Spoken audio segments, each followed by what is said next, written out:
Padre Fábio, o medo às vezes é falta de fé? A gente precisa distinguir bem, né? Porque há medos que são positivos, né? O medo é uma reação nossa, é uma reação humana. E não é só nossa, né? Os bichos também têm medo. Que está diretamente associado à proteção. Quando eu sinto que a minha vida está sendo atentada, eu tenho medo. Então eu me resguardo. Não é assim? Se você está exposto a uma situação de risco, a gente precisa ter medo. É natural que a gente tenha medo. É bom que a gente tenha medo. O que a gente não pode é fazer com que o medo que ele seja determinante demais e que a gente pare de viver por causa dele. Todo mundo tem medo. A gente tem medo de ficar sozinho, a gente tem medo de ser abandonado, a gente tem medo de ser traído, a gente tem medo de perder o emprego, a gente tem medo que não vai dar certo. Tudo isso é experiência que passa por nós. Quando a gente começa a administrar também isso, você começa a criar esperança. O único jeito que você tem de minimizar o poder do medo é você alimentar essa esperança que faz a gente ir para frente. Então, se eu tenho medo e se eu vivo numa cidade insegura, eu crio o meu esquema de proteção, mas eu não deixo de viver por causa desse medo. A fé, ela diz muito mais respeito a um jeito de ser, porque a fé é uma atitude, né? Ela não é como é que eu poderia dizer isso? Toda vez que nós falamos de uma pessoa de fé, nós estamos falando de atitudes que aquela pessoa tem que demonstram aquilo que é a fé. A fé é quando você não tem todos os dados claros, escritos. A fé é justamente isso. Eu não tenho todas as informações, eu não tenho certeza absoluta, mas eu confio. E quando eu dava aula na faculdade, eu tratava muito a fé como intuição. O que é a intuição? É quando você olha para uma determinada realidade, não é? E você pensa assim, vai dar certo. Aí alguém pergunta para você, mas por que você acha que vai dar certo? Não sei. Estou achando que vai dar certo. Isso é uma intuição. A fé, eu acredito que seja uma intuição ainda mais elaborada, sabe por quê? Porque ela é nos dada por Deus. Como é que Deus nos dá a fé? Toda vez que nós acreditamos. Toda vez que nós nos colocamos na vida em atitude de fé, isto aumenta dentro de nós. É aquele otimismo bonito que você percebe na pessoa.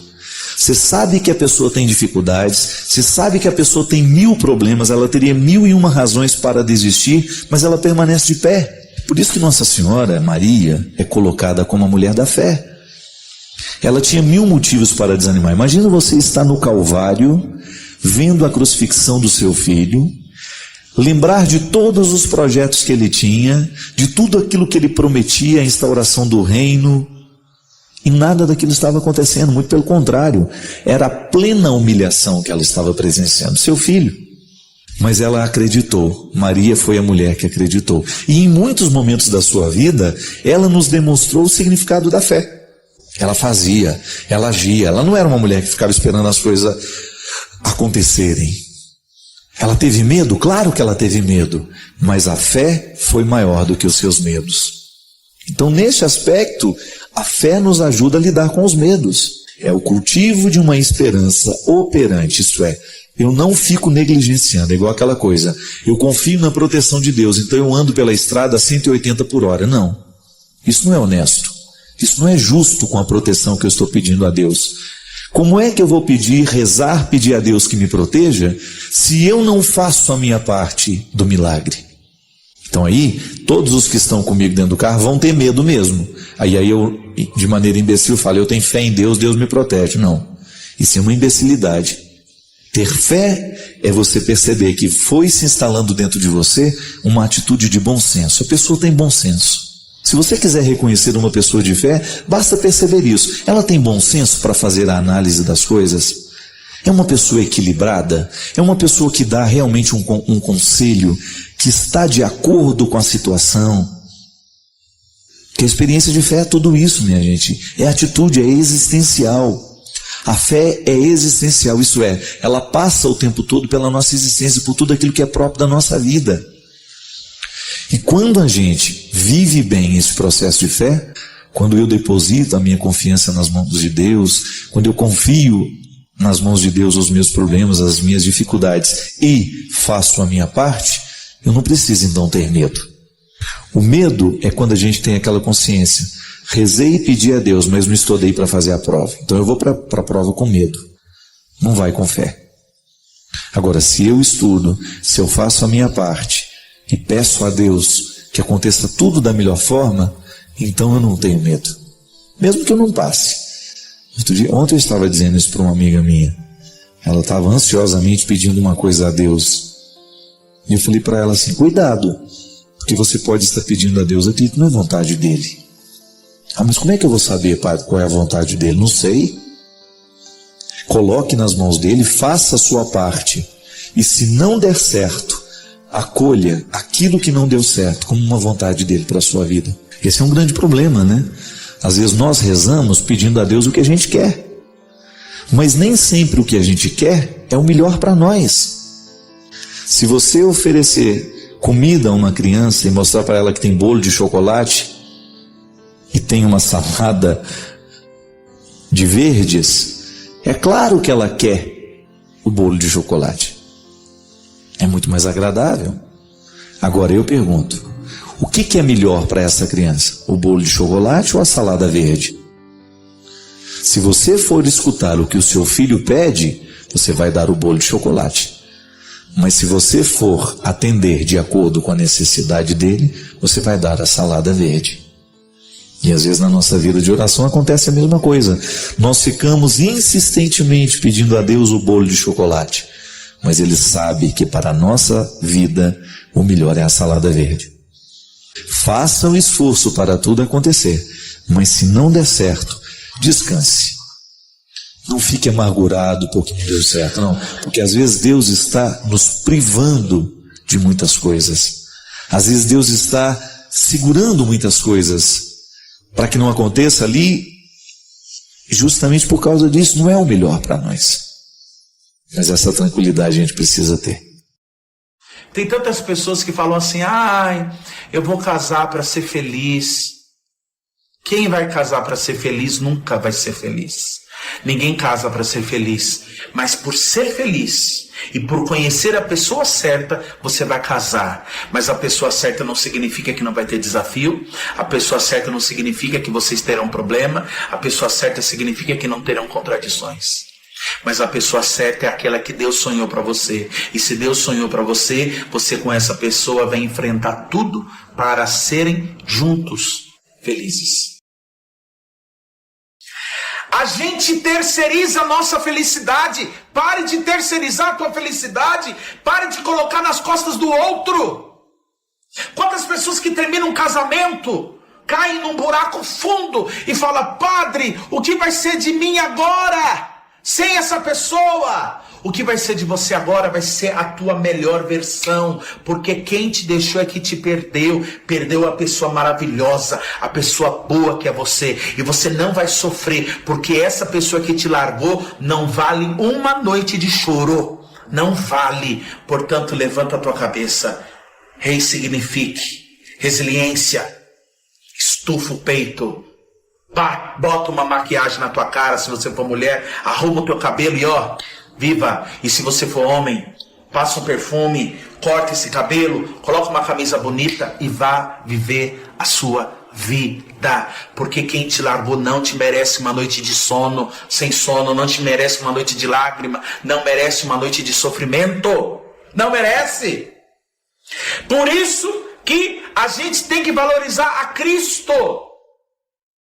Valorizar o Senhor, valorizar Deus, que não nos troca, que não nos larga, que não nos trata como produto, mas nos trata como gente, como Deus.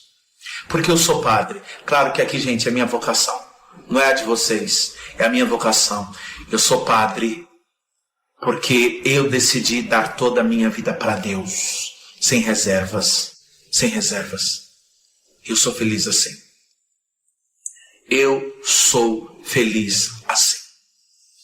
Em verdade eu te digo, quem não nascer de novo não poderá ver o reino de Deus. Escuta que eu vou te falar. Jesus, ele não está te propondo uma conversão. somente. Jesus, ele não está te propondo uma mudança. Jesus está te propondo nascer de novo. O que é nascer de novo? É fazer tudo diferente, é ser diferente. Ai, padre, nada na minha vida dá certo. Sabe por que nada na tua vida dá certo? Desculpa eu te dizer, a culpa é tua. É tua, porque você só anda com pessoas tóxicas que te colocam para baixo. A culpa é tua porque você só frequenta lugares tóxicos. A culpa é tua porque você só soma as mesmas atitudes. Quem soma as mesmas atitudes alcança sempre os mesmos resultados. Por isso que o Senhor está te dizendo: necessário vos é nascer de novo. Nasça novamente. Nasça novamente. Ao ponto das pessoas que convivem contigo falar: fulano, eu não estou te reconhecendo. E você vai olhar para ela e falar: que bom, a meta é essa, é não me reconhecer. Porque eu não troquei de roupa, eu não mudei o corte de cabelo, eu nasci de novo. Eu nasci de novo, nasci de novo, em ti sou mais que vencedor. Eu nasci de novo, faz-me ver assim como sou, uma nova criação eu sou. Uma nova criação eu sou. É nascer de novo. Não é mudar a roupa. Tem do novo em roupa velha. Pare de remendar a tua vida. Um dia uma mulher me procurou, eu já devo ter falado isso para vocês. O marido dela traiu. Uma vez. Eu falei: perdoa. A segunda vez ela me procurou, ela perdoou. A terceira, perdoou. Isso sim, muito rápido, uma atrás da outra. Na quarta vez eu chamei ela e falei assim: deixa eu te perguntar uma coisa. Você tem que fazer uma escolha. Ela: qual, padre?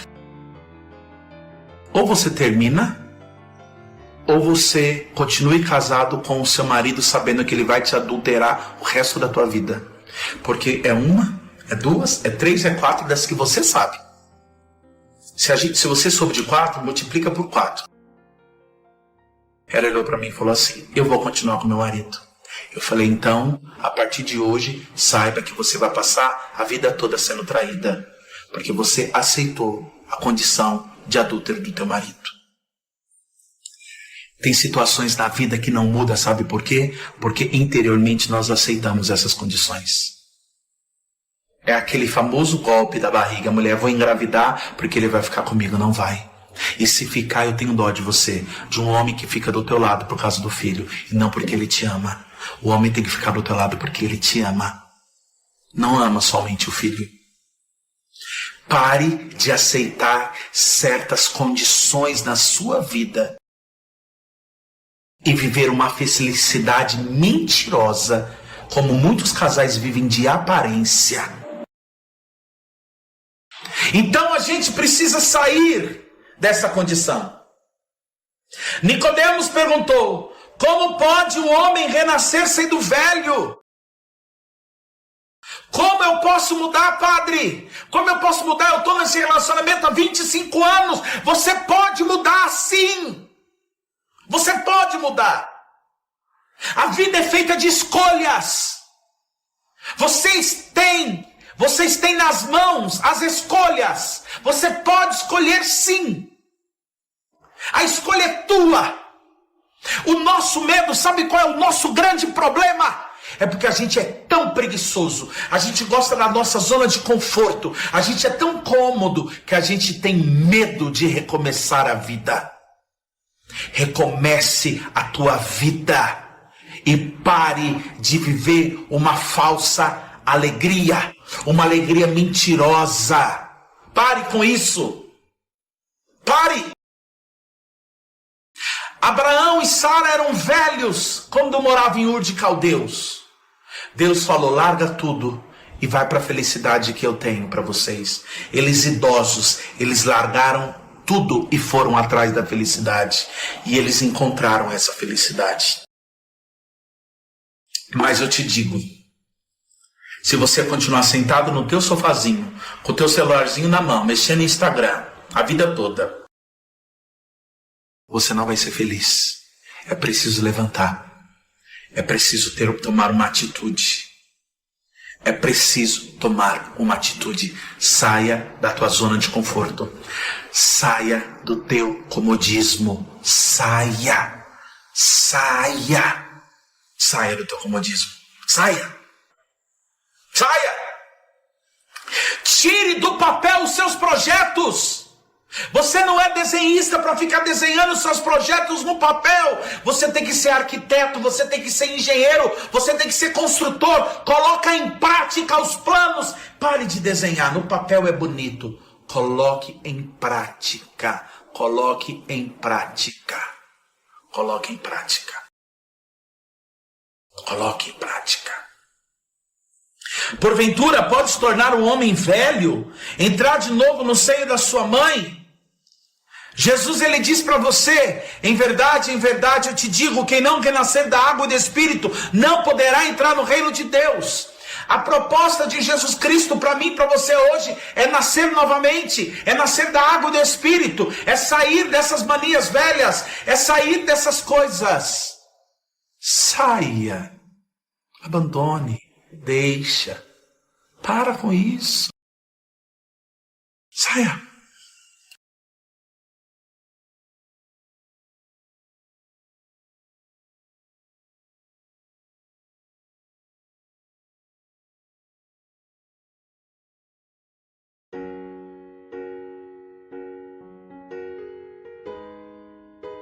Padre, sempre fui muito pobre e de uns tempos para cá consegui vencer na vida. Estamos muito bem financeiramente, consegui retirar a minha família do lodo, todo mundo no lodo. E hoje finalmente estamos vivendo um momento muito feliz na nossa vida. O único problema é que nós moramos numa cidade pequena e desde então eu estou sendo caluniado de que para chegar aonde cheguei, eu roubei e fiz coisas desonestas. Tenho sofrido muito, Padre. Tem que ser assim mesmo a vida? Não, tem que ser assim não. Calúnia é uma das piores coisas que pode haver na vida. Eu já estou até meio acostumado. Eu já não... Tem coisas que me abalam muito, sabe? Às vezes eu escuto falar algumas coisas de mim assim que, meu Deus do céu. E você também deve escutar, falar de mim, falar dos outros. Então a gente escuta muita coisa. Muita coisa pode ser verdadeira do que a gente falou, do que fez, mas muita coisa é uma invenção que a gente não sabe de onde, né? Agora, meu filho, coloque uma coisa no seu coração: ninguém chuta cachorro morto. A inveja é uma das piores coisas que pode haver numa pessoa. Porque a pessoa invejosa é aquilo que fica querendo o que é do outro. E quando ela fica querendo o que é do outro, ela não faz o que ela tem que fazer. Ninguém está pagando as suas contas, ninguém, não é verdade? Às vezes você está lá, dá um duro danado na vida, você trabalha com honestidade, você faz de tudo para levar as coisas na justiça, do jeito certo. O outro que chegou agora te viu uma única vez, nem sabe quem você é. Tá certo, uma história que de fato pode ter acontecido. Mas e aquelas que inventam?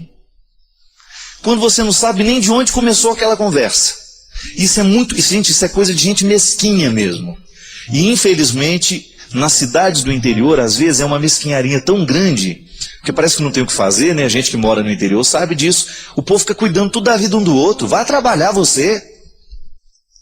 Outro dia eu vi lá em Taubaté um fusquinha mas velho, que se desse uma freada desmontava. Uma freada brusca ele desmontava. E atrás tinha escrito uma plaquinha assim: não me inveje, trabalhe. Eu achei corajoso aquilo, né? E ao mesmo tempo achei bonitinho, porque quem vai ter inveja de um diabo de um Fusca velho daquele? Mas ele achou que alguém pode ter, então ele já se preveniu. Já se preveniu. Não tenha inveja do meu Fusca velho. E é verdade, gente. Às vezes até do nosso Fusca velho vai ter gente que vai ter inveja. Às vezes você não está nem aguentando o seu marido de tão aborrecido e enjoado que ele é, e a outra está lá com inveja dele. Não é assim? Padre, meu marido é uma Ferrari, então deve ter muita mulher com inveja de você. Agora se você fala, padre, meu marido é um Passat 67, tem gente com inveja também. O que a gente não pode é prestar atenção, colocar a nossa atenção naquilo que as pessoas estão inventando. A gente tem que estar preocupado com a verdade da nossa vida. Isso sim, eu costumo dizer, já disse e repito, o que nos salva, minha gente, não é o que as outras pessoas estão falando sobre nós, é o que Deus sabe sobre nós. É o que Deus sabe sobre mim, sobre você, que verdadeiramente vai valer no final da vida. Porque nós já erramos muito, todos nós. Eu já errei, você já errou, e pode ser que se hoje começasse a desenterrar os erros do nosso passado, ninguém sobraria de pé. Ninguém teria direito de falar uma palavra nessa vida, se nós formos considerados pelo nosso passado. Só que a boa notícia é essa. Deus não está nem um pouquinho preocupado com o que você fez da sua vida até o dia de hoje. Sabe por quê? Ele sobrevive de presente e de futuro. Porque Ele nos ama assim, com olhos de futuro. Então não fique prendendo ao que os outros estão falando de você. Pode ser que você até tenha errado na vida, não tem problema. Começa a mudar a partir de agora. Não dê mais razão para que aquilo continue sendo verdade. Digamos que você foi acusado de alguma coisa que dói dentro do seu coração. Tudo bem. Pare de fazer aquilo que verdadeiramente é razão de acusação para que o seu coração já volte a ficar feliz. Pronto. Eles tinham razão de me acusar até o dia de hoje. A partir de agora não tem mais, porque eu mudei a minha conduta.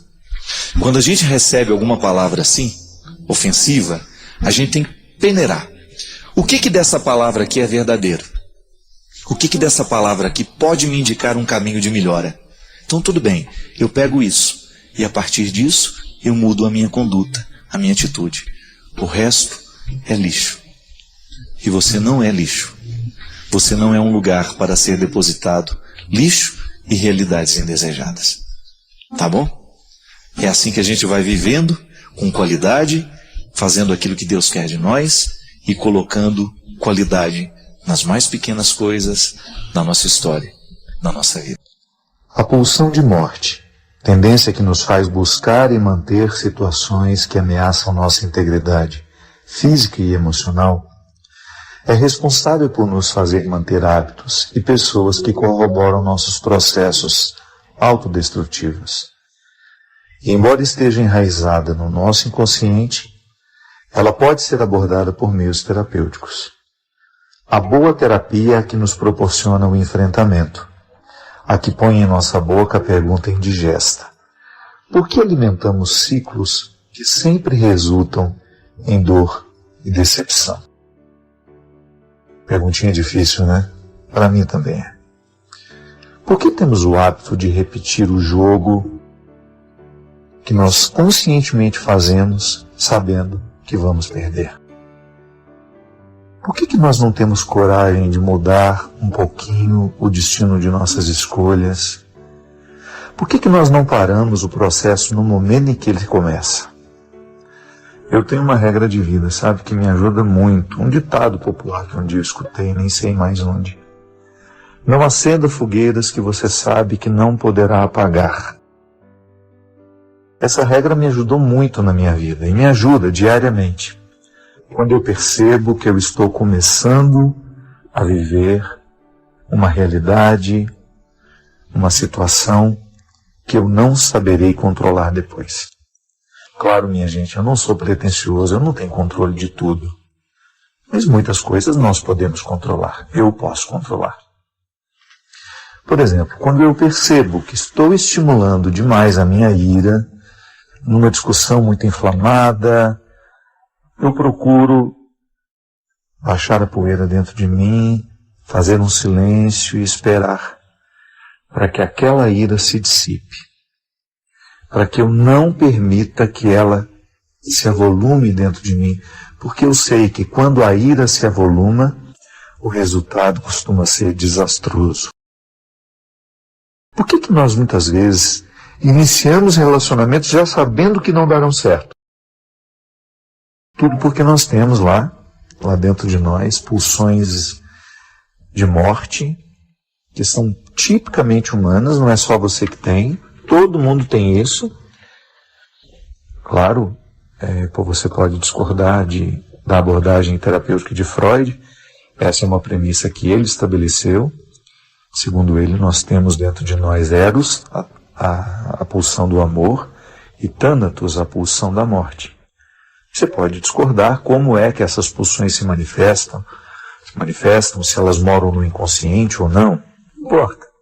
O fato é que você reconhece que há em você uma tendência àquilo que lhe edifica, você tem movimentos dentro de você que lhe levam a construir coisas boas, mas você sabe também, por experiência, não precisou Freud dizer.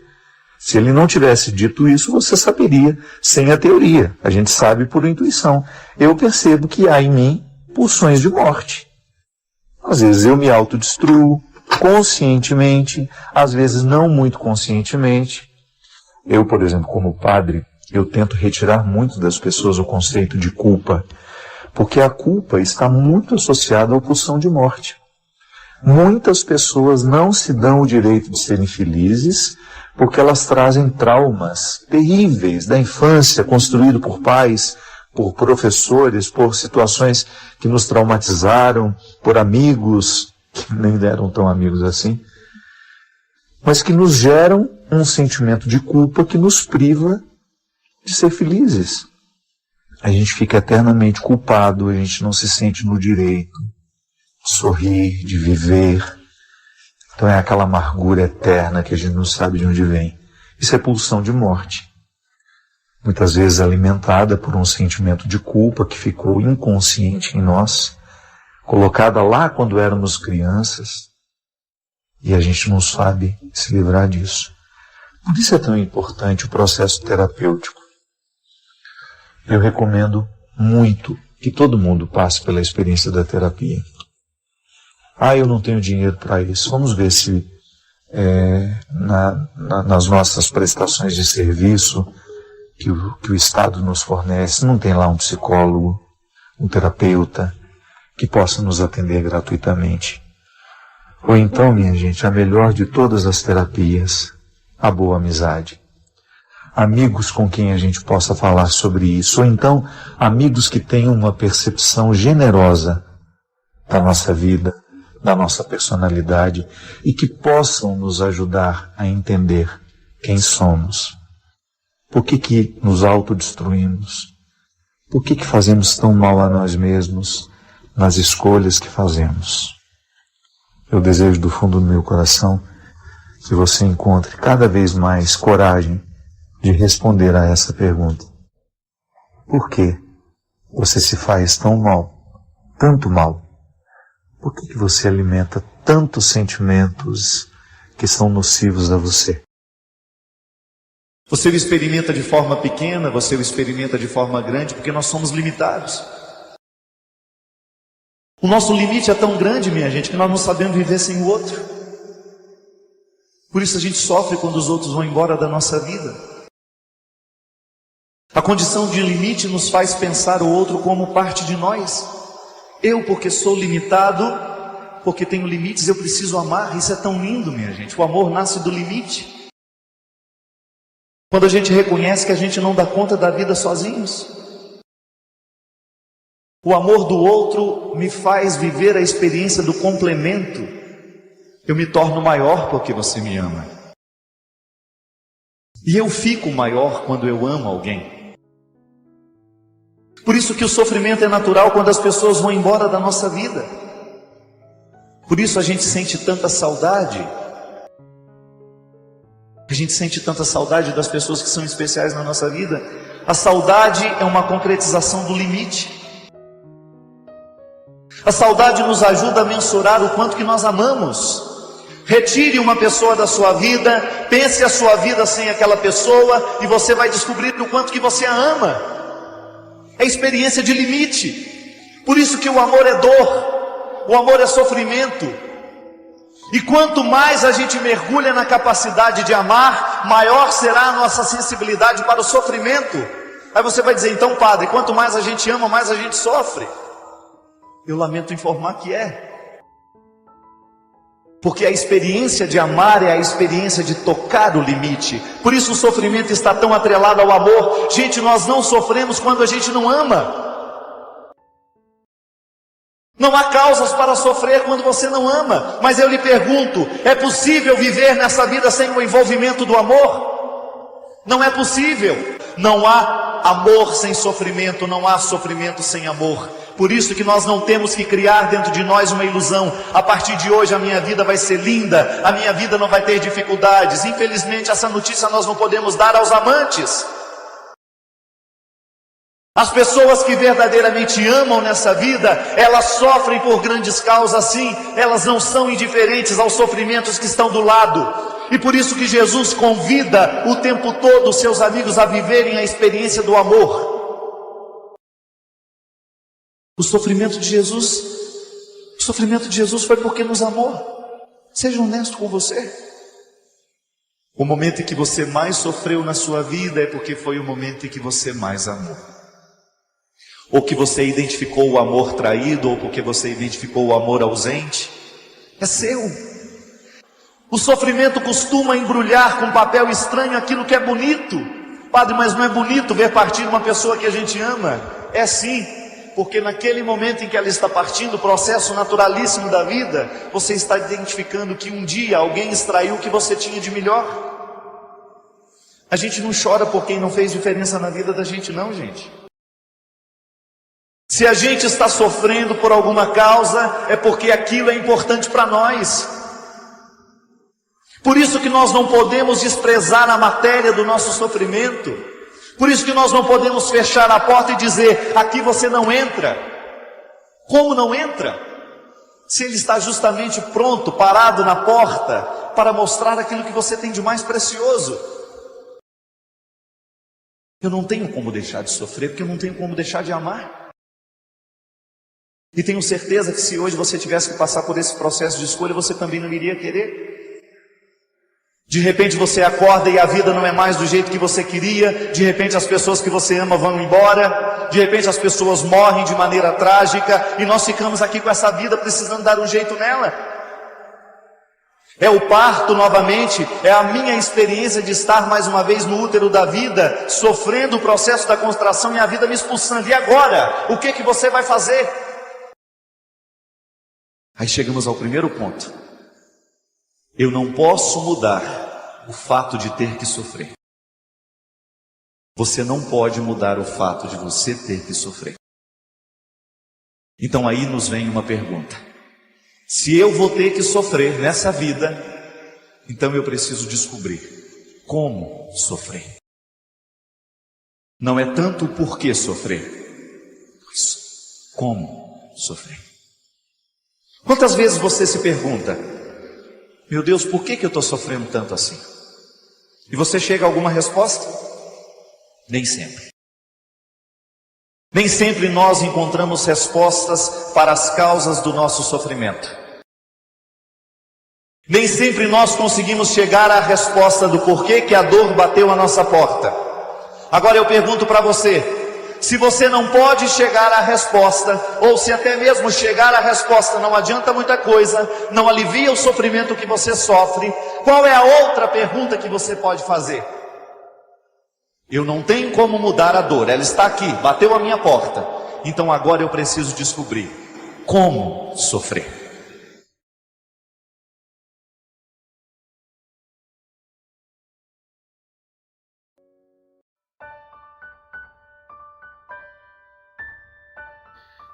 A Gláucia Pereira de Campinas, ela pediu uma bênção especial, pois ela perdeu a mãe dela, a Dona Odete Rosa, no dia 10 de fevereiro. E depois, a filha dela, Ana Caroline, faleceu de repente aos 20 anos, 2 meses depois. Imaginou que tristeza, gente? Você precisando organizar o luto, né, de ter perdido a mãe, logo em seguida você passa pela experiência de sepultar a filha. Gláucia, nós estamos unidos a você, minha filha. O que a gente pede é que neste momento não lhe falte sabedoria, porque o sofrimento é inevitável. Não tem como a gente dizer não vamos sofrer. Mas à medida em que a gente vai colocando sabedoria na dinâmica da nossa vida, o sofrimento ele vai se tornando pedagógico em nós.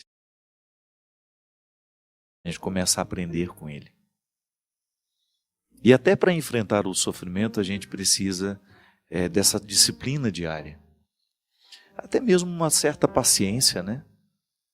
Sem a paciência, sem entender que o processo é um dia de cada vez, a gente não consegue superar. O luto, ele é um processo humano, inevitável. Deus não pode tirar de nós. É sempre desafiador a gente pensar nisso, né? Porque às vezes a gente tem uma visão muito ingênua de que Deus vai nos privar do sofrimento. Eu acho que é igual o corte. Depois que a gente é cortado, a carne precisa viver o processo da cicatrização. Deus não tem como ter. É difícil ficar dizendo isso, né? Deus não tem, parece que nós estamos colocando limite à sua ação. É que nós, enquanto criaturas, nós vivemos um processo que precisa ser respeitado. Deus não invade as nossas regras. Deus não quebra as nossas regras. Então, se eu corto a mão, viverei o processo da cicatrização. Acreditar em Deus não retira de mim, claro, o direito de pedir a Ele que me ajude a viver o processo da cicatrização. Mas Deus não vai cicatrizar por mim o que eu preciso cicatrizar. Então é nessa hora que nós precisamos buscar também recursos humanos, pessoas que nos amam, mesmo porque essa ação sobrenatural de Deus em nós, ela passa também pelas situações naturais. E Glaucia, esse momento de sofrimento tão agudo, ele carece de ser vivido em boa companhia. É por isso que os grupos de terapia são tão saudáveis na vida de pessoas que precisam superar tragédias. Vejo muito isso pelo Brasil afora. Grupo de mães que perderam filhos. E geralmente nascem de iniciativas assim, né? Na tentativa de administrar uma dor, eu me junto àquele que está tentando fazer a mesma coisa. Os iguais se aproximam.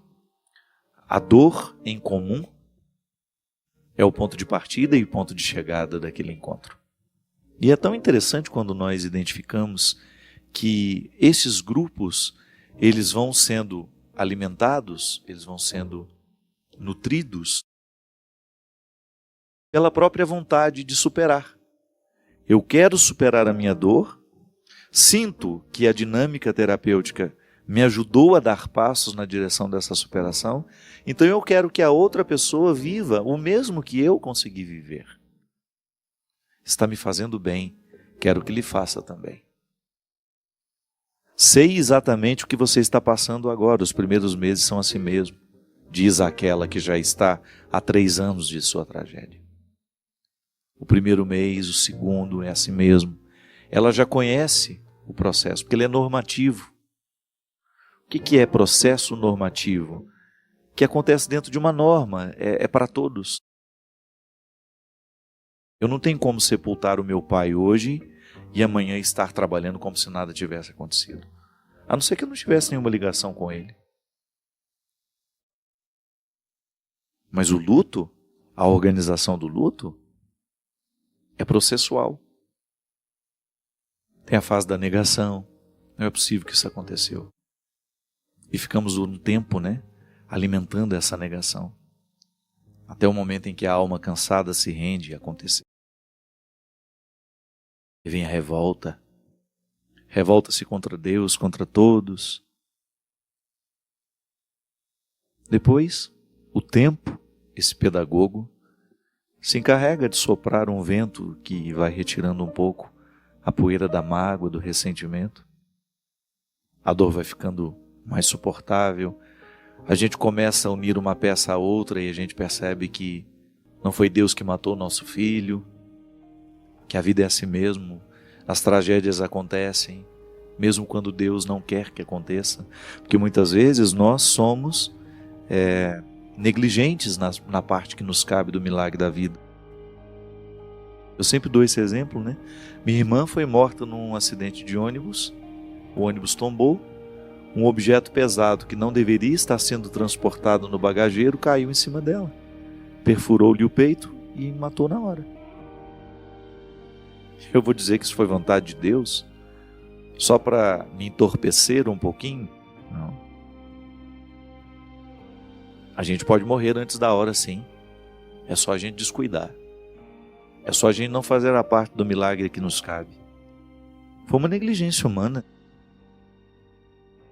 Acho que Deus iria projetar a minha irmã, uma mulher tão bonita, tão cheia de sonhos, tão cheia de futuro, para morrer de maneira tão trágica? Posso estar errado, mas na minha compreensão, Deus nos projeta para que a gente morra velhinhos na cama, depois de ter vivido uma vida muito boa, feliz. Se eu, que sou marcado pelo pecado, jamais iria querer dar um destino deste ao meu filho, vou criar esse filho aqui porque eu quero que ele morra de acidente. Não. Você tem o direito de ter as suas compreensões, de ter feito uma leitura daquela passagem que diz lá que nenhum cabelo da nossa cabeça cai sem a permissão de Deus. Você pode ter a sua... Eu lhe respeito. Mas com toda sinceridade, toda vez que eu estou diante de uma interpretação que coloca Deus como cruel, eu me nego a acreditar.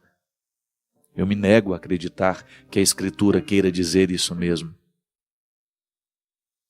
Eu quero ter cada vez mais a iluminação do Espírito Santo para caminhar na compreensão de um Deus amoroso, que é o que Jesus me revela. Então, um Deus que fica justificando as tragédias do mundo, não. Então, mas num primeiro momento nós temos, às vezes, necessidade de acreditar que foi assim, porque foi vontade de Deus. Talvez por uma imaturidade espiritual, uma imaturidade humana, mas depois, com o tempo, é tão bom a gente ficar livre disso. A gente sentir que Deus não é culpado, a gente alforriá-lo das tragédias. Porque às vezes este é um comportamento que gera o ateísmo. Se eu acredito num Deus que é pior do que eu, e fico tentando ensinar isso aos outros, isso não passa pelo filtro da inteligência do outro, ele recusa inconscientemente o Deus que eu apresento. Sabe? Que às vezes acontece isso, né? Eu tenho que abrir mão da minha inteligência para acreditar em Deus? Não. Eu quero crer com muita consciência, eu quero crer com todos os meus recursos aguçados. Essa história de que Deus mata a gente no trânsito, porque chegou a nossa hora, eu não consigo. Agora, posso compreender que aquela negligência humana se torna para mim um ponto de reflexão para ajudar a orientar a minha conduta daqui para frente, porque é tão natural isso em nós, né? Você que quando deu à luz, você que me assiste, que é mãe, você sabe exatamente o que eu estou falando. Você olha para o seu filho, você consegue, em alguma hipótese do seu amor, querer um futuro trágico para ele? Não. Mas por que a gente pensa isso de Deus, então? Quem nos desvirtuou para que nós tivéssemos a coragem de atribuir uma monstruosidade dessa a Deus? E se você escuta isso, que Deus quis aquela tragédia, não soa estranho para você? Não parece que nós estamos dando crédito a uma fé que encurralou Deus dentro de um contexto de crueldade que não o pertence? Como é que a gente vai se deparar isso com essa história que o Evangelho nos apresenta o tempo todo, Deus querendo a vida? Se escolhes, né? Em Êxodo já tem essa passagem que depois é trazida de outra forma no Novo Testamento. Diante de ti ponho a vida e ponho a morte, mas tens que saber escolher. Se escolhes matar, também morrerás. Se deixas viver, também viverás. Então vive e deixa viver. É o conselho da Sagrada Escritura. Vamos optar pela vida. Mas então vamos libertar Deus dessas cadeias cruéis que nós o colocamos. Não há necessidade disso. Eu, quando não sei o que falar, eu fico calado. Falar idiotices em nome de Deus? Quantas vezes eu precisei estar nos velórios de mães sepultando seus filhos? Eu não tenho coragem de abrir a boca para poder qualquer coisa, para dizer qualquer coisa que venha entorpecer ou fazer uma propaganda negativa de Deus naquela hora. É melhor a gente dizer, é mistério. Não sabemos compreender. Estamos sofridos e pedimos a Deus que neste momento nos ajude a sofrer. É isso, Glaucio. Vai permitindo que a mão de Deus seja delicadamente colocada nas suas, assim, ó. Da mesma maneira como um amigo precisa de uma mão amiga, lhe segurando no momento da dificuldade. Permita que Deus lhe ofereça isso. Pode ser que Ele não lhe dê a resposta hoje, mas Ele lhe dá a sua mão. E posso lhe dizer uma coisa? Entre receber a resposta de Deus e receber a sua mão, eu prefiro receber a sua mão. Porque eu sigo sem saber por que aconteceu. Mas eu sigo em paz. Porque comigo é assim, o tempo todo. O tempo todo, na minha experiência de ser quem eu sou, eu preciso lidar com realidades obscuras do meu temperamento, do temperamento do outro, da minha vida, da vida do outro. Eu não tenho resposta para.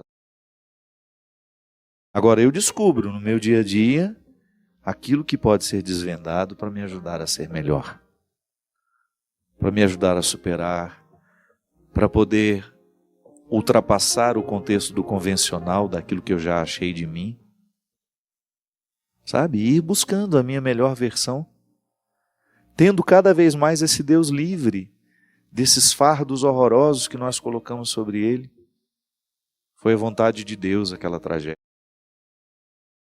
Deus quis assim. Eu acho que não precisamos ficar fazendo isso para a gente poder acreditar. Sabe, é mais maduro da nossa parte, é mais honesto a gente assumir a responsabilidade e a gente enfrentar o processo. A cura que vem aos poucos. A alma está ferida? Está sentindo que está incômodo? Preste atenção naquilo que lhe incomoda. Preste atenção naquilo que está ferido. Crie ritual de cura. Engraçado, gente, o próprio Espírito nos diz o que a gente deve fazer. O luto não é outra coisa senão o processo de ouvir a voz do Espírito em nós, nos dando até a dar o direito da revolta. É humano? Deus não vai nos privar do que é humano. Agora, a minha vida espiritual vai me dando consciência disso. E você vai galgando os degraus dessa superação. Isso é fazer o que Tiago estava dizendo na carta. Viver a provação, viver a luta, certos de que uma vitória nos espera. Ninguém fica desamparado depois de ter combatido o bom combate. Porque o reconhecimento a gente experimenta na alma, não é de fora. É a satisfação que a gente tem de ter feito o que deveria, de ter agido como deveria ter agido. É isso que vale. Ao final de tudo é isso que vai contar. A coroa da vitória, a coroa da vida, é essa satisfação que experimentamos interiormente de estarmos no caminho certo. É o que eu lhe desejo. Que você tenha coragem de mexer na estrutura da sua vida, modificar o que você precisa modificar, disciplinar-se no que você precisa disciplinar-se, para que você tenha direito de desfrutar de uma vida de qualidade aqui. A eternidade é consequência.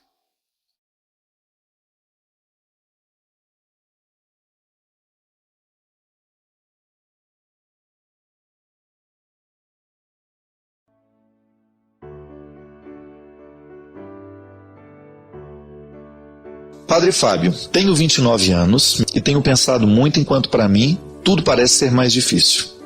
Quanto mais eu luto para conseguir alguma coisa, mais longe isso me parece. Formei na faculdade de turismo como a melhor aluna da classe, mas depois de 4 anos a faculdade ainda não entregou o diploma, e o que me dificulta muito arrumar um emprego. Não desisti, fiz pós-graduação e agora estou fazendo um curso técnico em informática.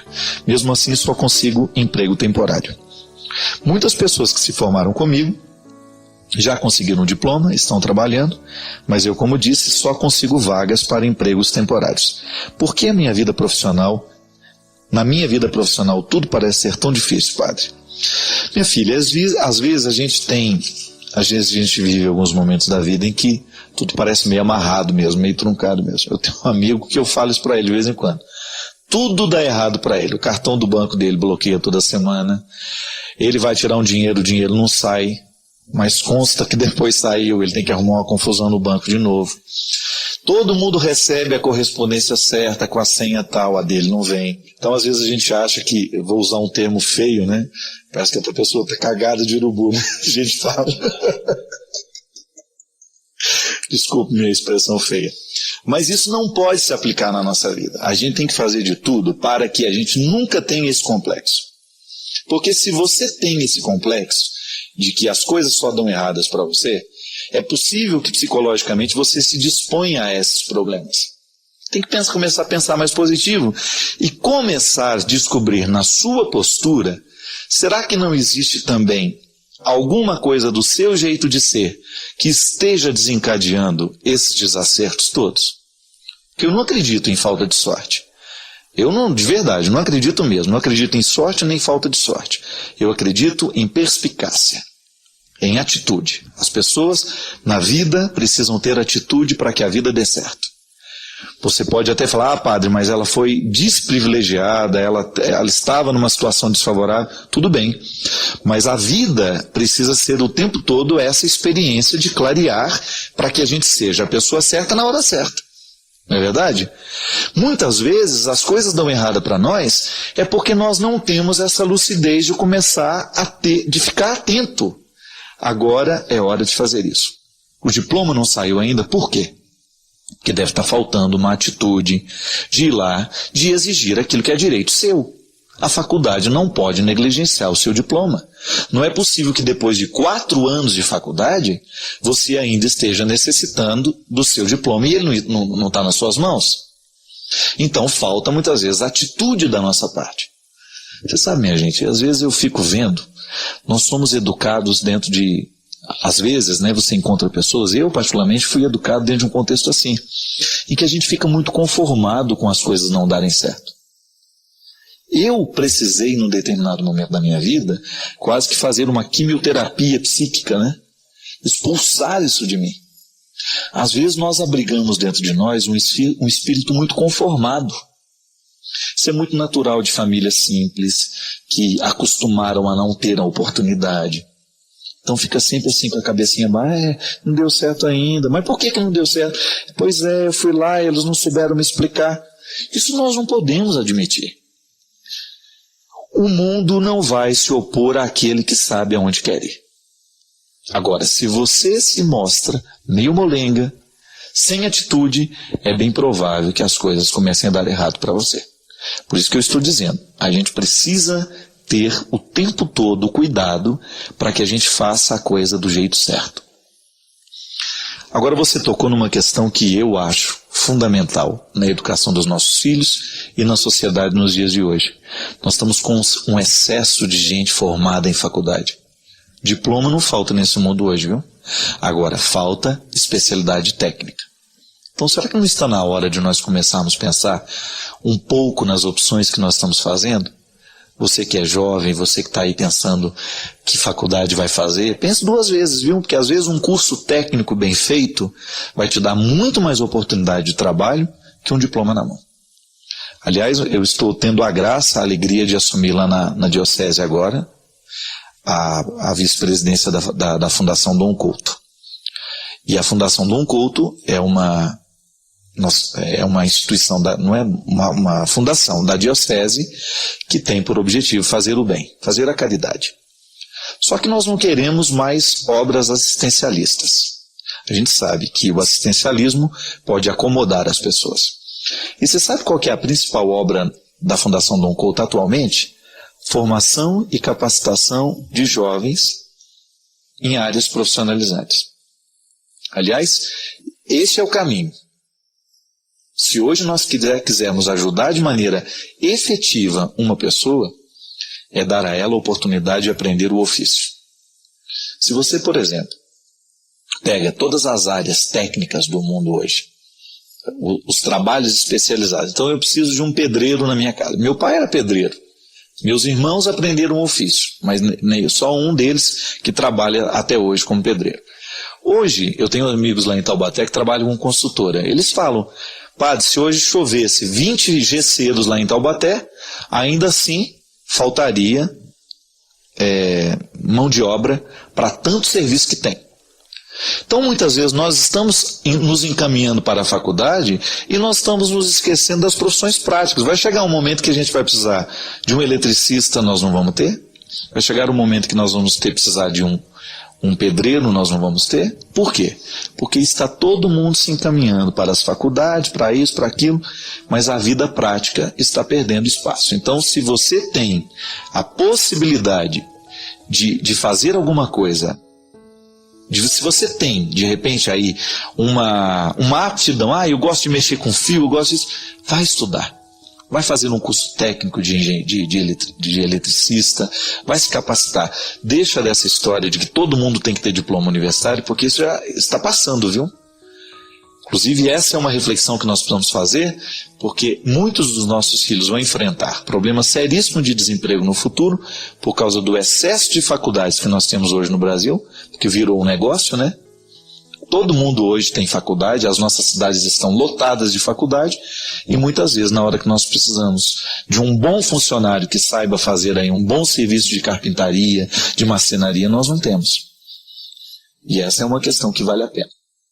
Então, tomar uma atitude. Aí lá eu estava contando da fundação. Sabe qual que é a primeira turma que vai ser formada agora? Eles são especialistas em restauro de imagens. Por quê? A fundação tinha lá o museu, com muitas peças precisando ser restauradas, não tinha dinheiro para isso. Buscamos a parceria com o Senai e o SESI, e estão lá recebendo formação qualificada para depois não só reformarem as imagens, fazerem os restauros que o museu precisa, mas depois também poder trabalhar em outros lugares e levar a profissão adiante. E o que é interessante, é a primeira turma que vai ter essa formação no Brasil e que sairá lá de Taubaté. São 26, parece 26 ou 27 jovens se especializando em restauro de imagens. Então, vale a pena ficar com a gente pensar sobre isso, né? Hoje, muitas vezes, as pessoas estão enfrentando o desemprego, porque está todo mundo com o diploma da mão, mas não sabe fazer muita coisa com aquele diploma. Então, o diploma é importante? Termos formação acadêmica é importante? Mas nós também não podemos nos esquecer que a formação técnica, ela é tão importante quanto. E que hoje existe um vasto mercado de trabalho precisando desses profissionais e falta mão de obra especializada para isso acontecer. Não é tudo que precisa ser mudado. Não é assim? Há coisas que em nós já está bem. Há coisas que já estão bem posicionadas. Agora a gente precisa continuar avançando. E é por isso que Deus não nos deixa, não nos descuida. É por isso que o cuidado de Deus é uma certeza na vida humana. Sabe por quê? Porque Deus quer que a gente cresça. Quando eu digo, Deus cuida de mim, isso não é uma frase apenas bonita e poética, sem desdobramentos práticos na minha vida. Deus cuida mesmo de mim. Eu sinto isso nas pequenas coisas. E ao me oferecer o seu cuidado, Deus não está querendo me acomodar. Porque às vezes a gente acha que cuidar é acomodar o outro, é aconchegá-lo e impedi-lo do processo da vida. Não. O cuidado é a base de todo o crescimento. Quando eu sei que sou cuidado, então eu estou possibilitado, energizado para as mudanças que eu precisarei viver. O cuidado de Deus não é para nos acomodar. O cuidado de Deus não é para nos deixar aqui então numa preguiça espiritual, tranquilos, não. E ao dizer que Deus cuida de nós, Deus está cuidando para que a gente não fique acomodado no ser humano que nós estamos sendo hoje. Aí você pode tomar essa verdade para você. Desse banquete você faz parte. Esta verdade maravilhosa de fé, antropológica, fortemente fundamentada na história, ela é para mim e para você. Não é bom na vida a gente saber que alguém está cuidando de nós e porque nós estamos sendo cuidados, nós podemos alçar voos um pouco mais audaciosos? Os voos que nós precisamos alçar na nossa humanidade estão diretamente ligados à melhoria que nós precisamos viver como pessoas. Você perceber que no hoje da história você é convidado a dar uma resposta madura para a vida, para a circunstância que você tem, para as pessoas que estão ao seu redor, para o seu ambiente de trabalho. A mim, minha gente, incomoda muito isso, porque eu tenho consciência que o primeiro lugar da nossa evangelização é justamente no lugar das nossas circunstâncias. Ortega y Gasset, um filósofo espanhol, ele dizia uma frase muito interessante. Ele falava assim: eu sou eu e as minhas circunstâncias. O que ele estava querendo dizer com isso? Que eu sou, que a minha estrutura pessoal, que o meu ser, aquilo que dá sustento àquilo que eu, pessoa, sou, está diretamente ligado com as minhas circunstâncias. Então eu sou influenciado pelas minhas circunstâncias, as circunstâncias influenciam aquilo que eu sou e podem até ajudar a me transformar. Mas eu também não posso me esquecer que eu, ser, pessoa, também estou convidado a transformar as minhas circunstâncias. É uma interação o tempo todo. Você vive isso. Imagina que no seu ambiente de trabalho, você é o primeiro ser responsável a transformar as circunstâncias. Aí você não fica mais esperando que o outro seja melhor, que o outro seja honesto, que o outro seja verdadeiro, não. Deus cuida de você e automaticamente você está comprometido com essa necessidade de transformar a sua circunstância. Por isso que nós acreditamos que Jesus é capaz de mudar o mundo. Por quê? Porque nós acreditamos na possibilidade do nosso coração ser diferente. Essa frase, Deus vai mudar o mundo, só pode ser verdadeira no momento em que nós assumimos o compromisso de sermos este mundo a ser transformado. O cristianismo é essa força que nos empenha, que nos coloca numa luta o tempo todo para fazer a diferença no ambiente onde nós estamos.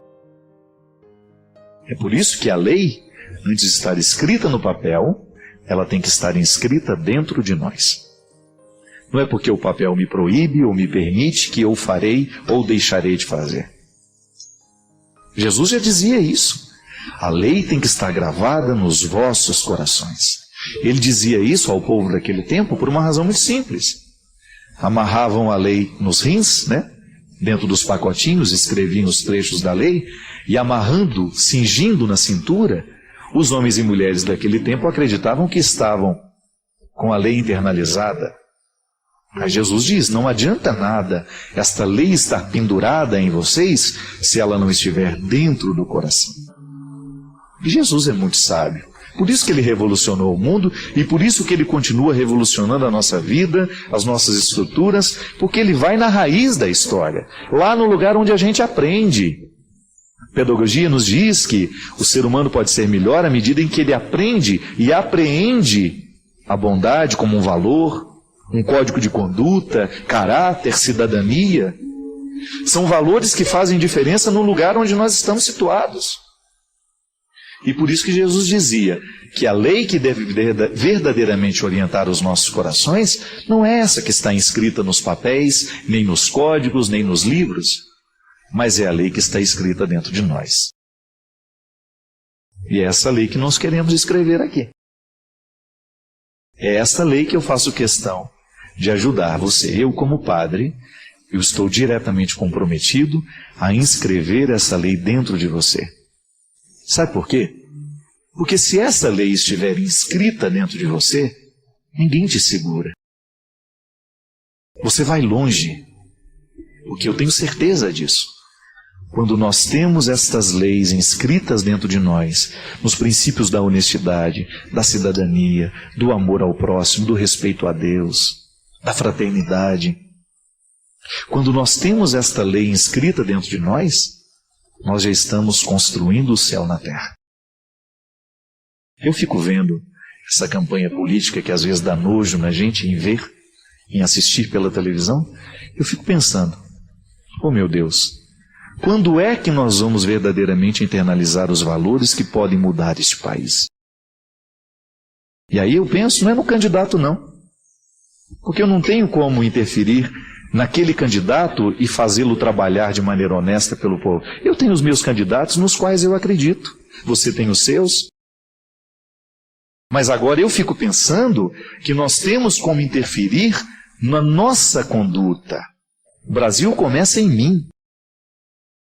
O Brasil começa em você. Quando você vai descobrindo que existem irregularidades na sua vida que não podem, que estão erradas. E aí você corre para consertar, você corre para corrigir. É assim que a gente vai mudando. E você tem o direito de viver isso. Você tem o direito de ser mais inteiro, de transformar as suas circunstâncias, de ser um ser humano mais leve, mais feliz, mais realizado, porque outra coisa Deus não quer. Deus nos quer felizes. Deus quer você feliz. Mas pode ser que hoje você tenha obstáculos. Então vamos aprender a libertar esses obstáculos da sua vida. Você merece. Você merece, você tem direito. A palavra de Jesus para inscrever esta lei dentro de nós, registrar, de maneira que nós possamos segui-la, não porque alguém está nos pedindo, não porque alguém está nos obrigando e nem nos mandando, mas é porque nós a conhecemos e nós sabemos o bem que ela pode fazer em nós.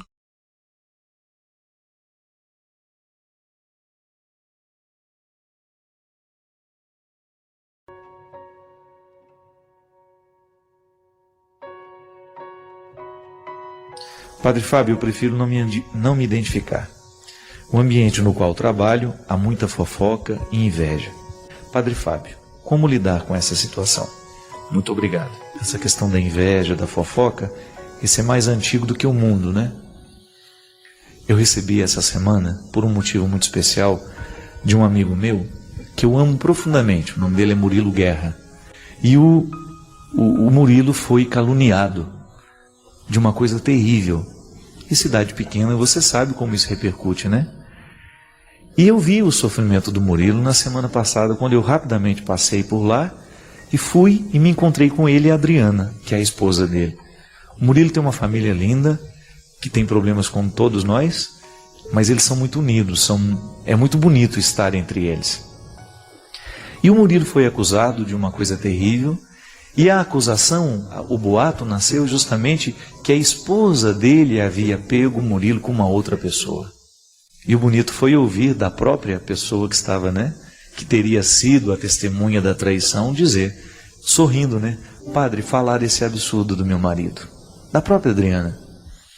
E essa semana, sabe gente, eu recebi dele, porque ele mandou para todos os amigos, que certamente ficaram do absurdo que falaram dele. E aí ele me mandou também um e-mail que se chama O Terceiro Filtro. É uma história muito simples. Dizem que Aristóteles, certa vez, recebeu um amigo que disse assim, o amigo dele chegou para o Aristóteles e disse assim, você não sabe o que eu ouvi falar sobre o seu amigo. Aí o Aristóteles disse assim, peraí, antes de você me contar, vamos fazer um exercício? Você só vai me contar depois de passar a sua informação a partir de 3 filtros. Tudo bem, o amigo dele disse.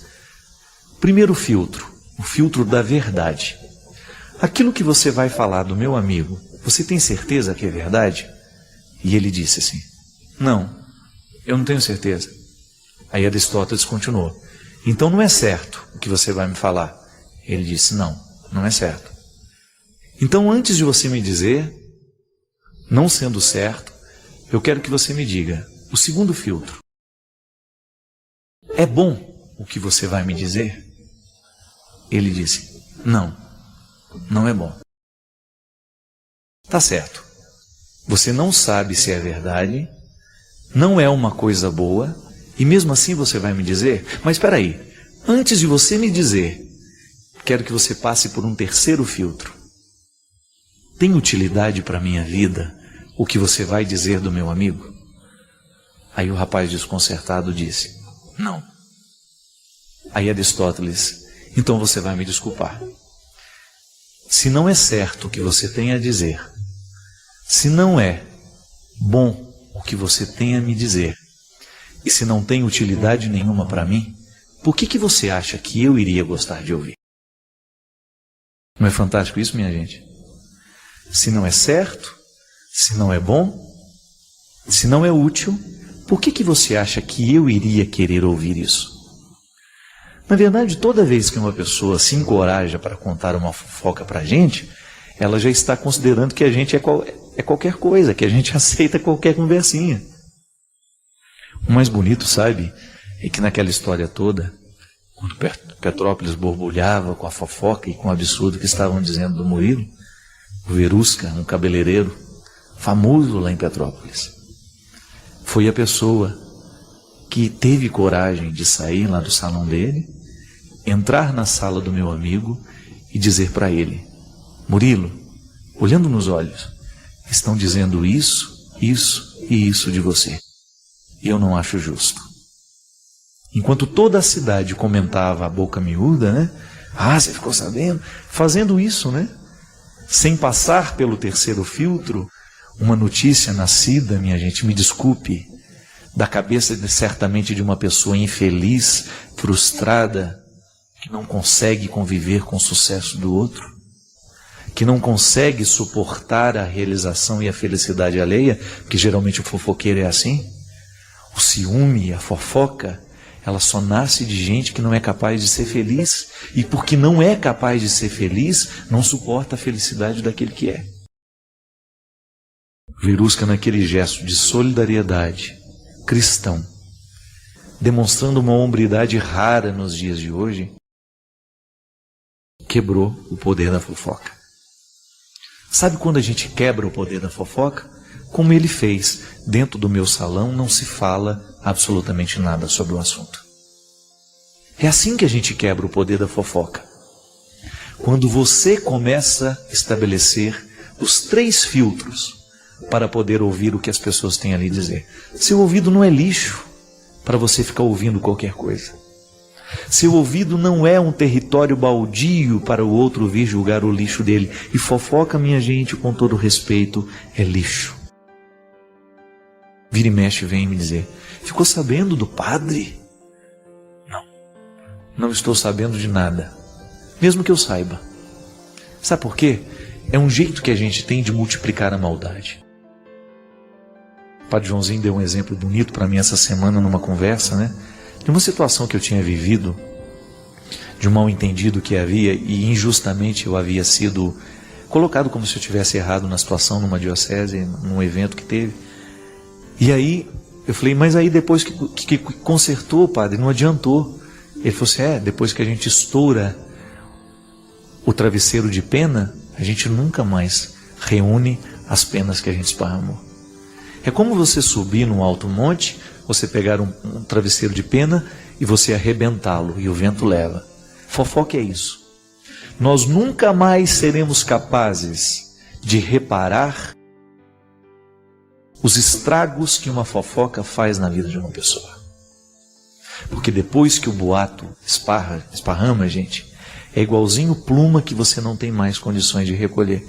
E às vezes nós ferimos a integridade de pessoas que levaram anos e anos e anos com honestidade, com retidão de caráter para construir, e depois uma noticiazinha boba, infeliz, mentirosa, fofoqueira é capaz de julgar essa pessoa na lama.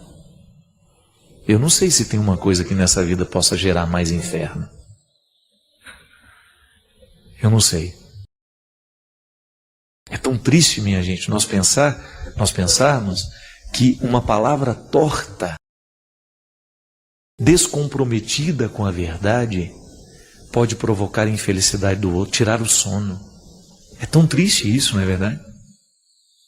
É tão triste isso. Quando você é acusado, Quando a pessoa viu um detalhe da sua vida, ela achou que viu tudo e já saiu dizendo.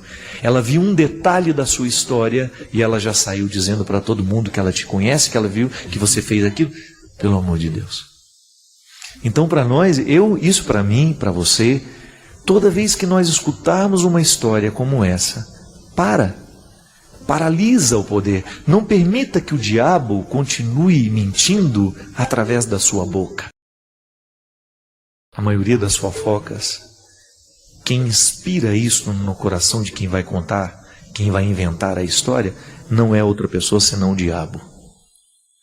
E nós legalizamos a presença dele na vida cada vez que nós somos parceiros dele. Eu escuto, passo para frente. Ainda rio, como se eu tivesse absoluta certeza do que eu estou dizendo. Não é verdade, não é bom e não é útil, então eu não quero saber. Me privem porque meu ouvido não é lixo. E o pior, sabe o que é? É que às vezes essas pessoas que são vítimas da fofoca nunca mais vão se recuperar na vida. Não me importa o que aconteceu, não é justo que a gente faça a história de um homem ser reduzida ao pó por causa de um erro, ou por causa de uma evidência, ou por causa de um comentário, ou por causa de um testemunho de uma pessoa totalmente desqualificada do ponto de vista moral. Valeu a palavra do bandido.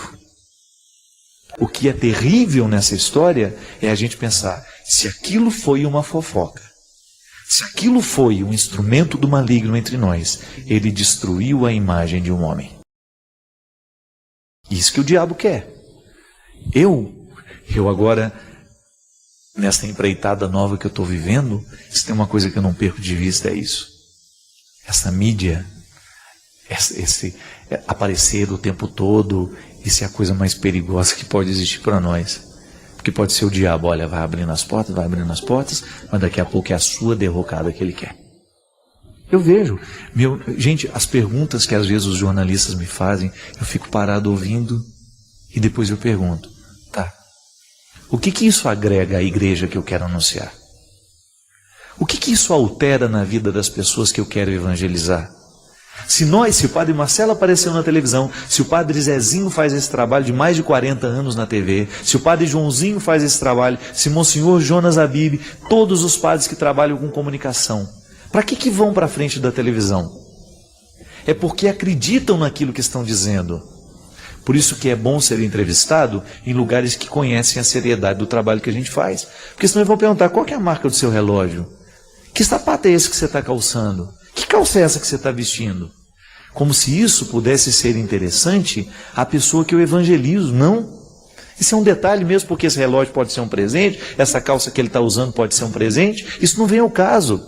O que vem ao caso é a seriedade da vida que ele está vivendo. Isso a mídia muitas vezes não está interessada em dizer, não. A mídia quer a fraqueza, quer evidenciar o que é fraco. Por isso que é um perigo. É um perigo essas notícias de tudo que sai sobre as pessoas evidentes, porque às vezes nós julgamos pessoas preciosas fora por causa de manchetes mentirosas, caluniantes, absurdas, fruto do interesse maligno. Agora, quantas vezes você sofreu na sua carne a inveja dos outros? A palavra desaforada, a palavra descompromissada com a verdade. Quantas vezes nós vimos pessoas preciosas sendo destruídas? E isso é força do maligno. Você acha que o diabo está satisfeito com a evangelização que a Canção Nova realiza? Você acha que as forças diabólicas, e aí eu digo, tudo o que é estrutura diabólica no mundo de hoje, está satisfeito em nós pregarmos contra o álcool aqui dentro? Não está. Você acha que as estruturas pecaminosas que geram o pecado no mundo, por causa de poder econômico, poder político, você acha que elas estão satisfeitas com quem está fazendo bem? Defendo também os pastores evangélicos, que são inúmeros, que fazem um trabalho maravilhoso nesse país, homens de reflexão, homens de índole, que são julgados todos na mesma lata de lixo, como se o discurso deles fosse alienatório, uma palhaçada tudo isso que se realiza. Quantas vezes os homens e mulheres da religião são banalizados porque os ateus de plantão, os idiotas de plantão, os fofoqueiros de plantão resolvem contar mentiras a respeito dessas pessoas.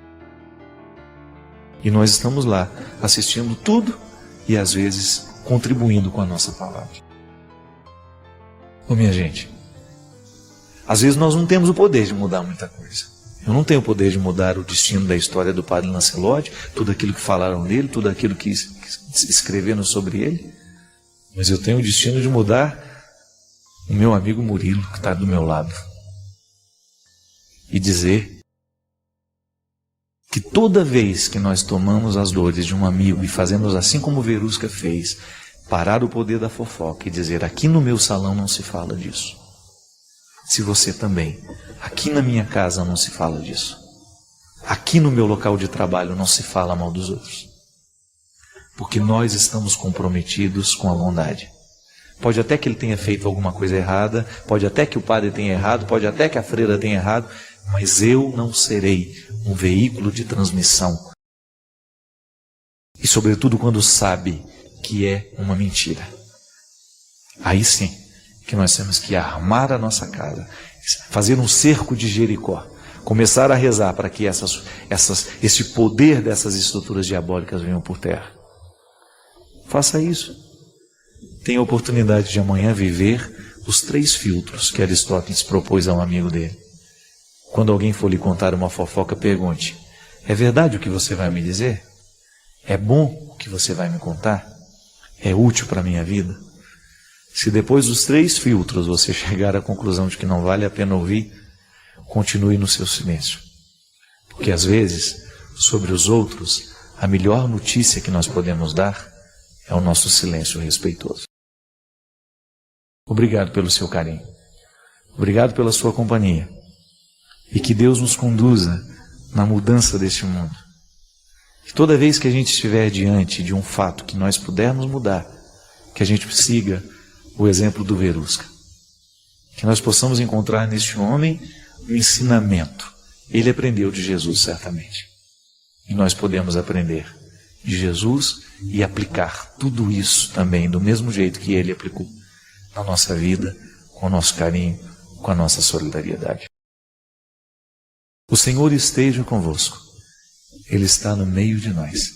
Derrame sobre todos nós a bênção, Ele que é Pai, Filho e Espírito Santo. Amém.